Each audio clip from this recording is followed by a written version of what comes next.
Take two industrial companies. Firm A operates a massive, highly optimized steel refinery that produces millions of tons of carbon. Firm B is a regional concrete supplier. Their legacy equipment is inefficient per ton of product, but their total carbon output is a fraction of the refinery's. Standard environmental, social, and governance filters frequently favor the refinery. Because these filters score firms based on emissions intensity, carbon emitted per dollar of revenue, the massive, efficient emitter receives the bulk of sustainable capital, while the smaller firm is screened out. This creates a hidden risk. As global policy begins to enforce absolute limits on total carbon output, the refinery's sheer scale becomes a liability. No amount of relative efficiency can protect its cash flows once total emission caps are reached. Transition risk represents a first-order economic threat, driven by rapid technological progress and sudden shifts in global policy. It turns carbon-intensive assets into liabilities long before their physical lifespan ends. Relying on the current measurement infrastructure means Grade A ESG ratings are frequently assigned to the firms most vulnerable to the next wave of climate regulation.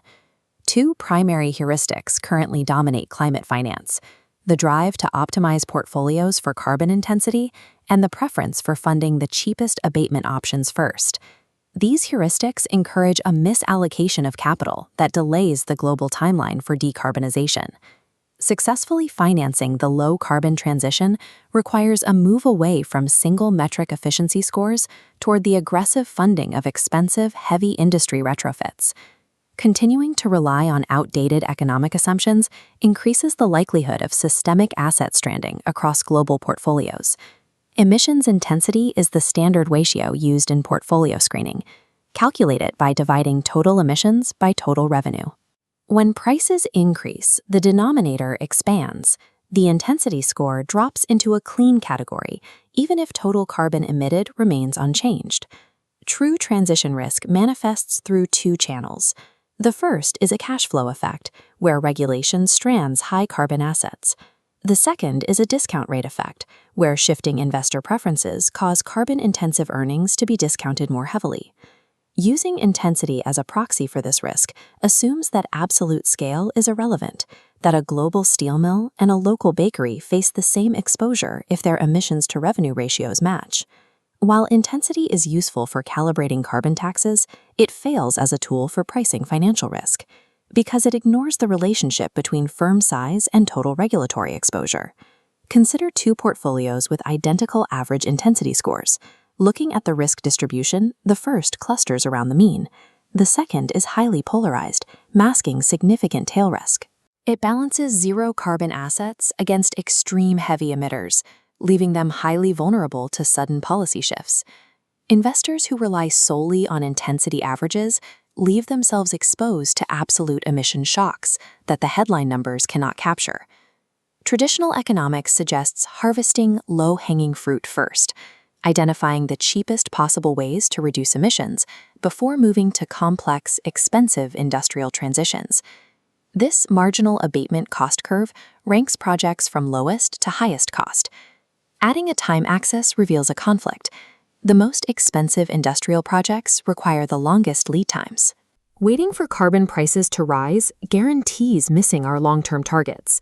This creates a choice.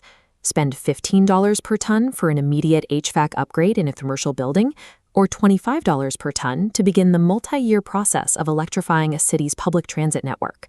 Long-term decarbonization requires investment in abatement capital, physical assets like transit systems and clean refineries that permanently change an economy's structural energy profile.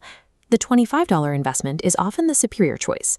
That premium buys future capacity and begins the process of overcoming decades of industrial inertia.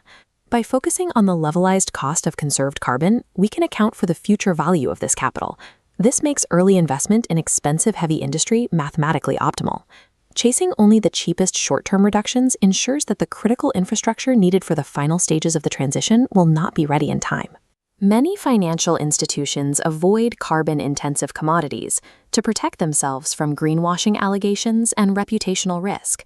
However, heavy industry produces the vast majority of global emissions. Starving these sectors of capital prevents the very retrofits required to stabilize the climate. funding only green endpoints, like zero-emission fuels or bio-based polymers, is insufficient for transitioning the total global economy.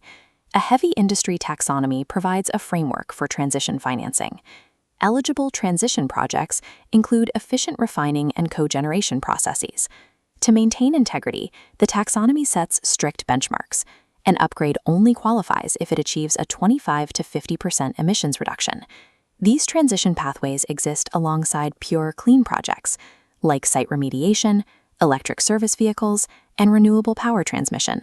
Effective transition finance requires moving capital directly into high-emitting industries under these strict benchmarks, rather than focusing exclusively on safe green endpoints. Accurately measuring transition risk requires analyzing the structural dependencies of the broader economy, rather than adjusting specific variables within a spreadsheet. No single firm characteristic, such as revenue-linked efficiency or green patent counts, can capture how a company will be priced as policies tighten and technology shift. A multidimensional dashboard provides the resolution that a single-number compliance score cannot achieve. This approach tracks 4 critical metrics: absolute emissions exposure, firm scale, capital expenditure alignment, and abatement capital timelines. Transition risk is inherently multidimensional. Managing it requires tools that reflect the complexity of the physical assets being transitioned. The low-carbon transition represents a complete macroeconomic structural shift, requiring a corresponding shift in financial analysis. Navigating this shift requires pricing the total cash flow exposure of every portfolio asset to future policy shocks. This necessitates allocating capital to the most structurally critical and often most expensive heavy industry bottlenecks first. Relying on outdated heuristics ensures a systemic misallocation of capital, turning transition risk into a permanent economic reality. The only way to successfully fund the global transition is to align our financial models with these hard structural economic realities.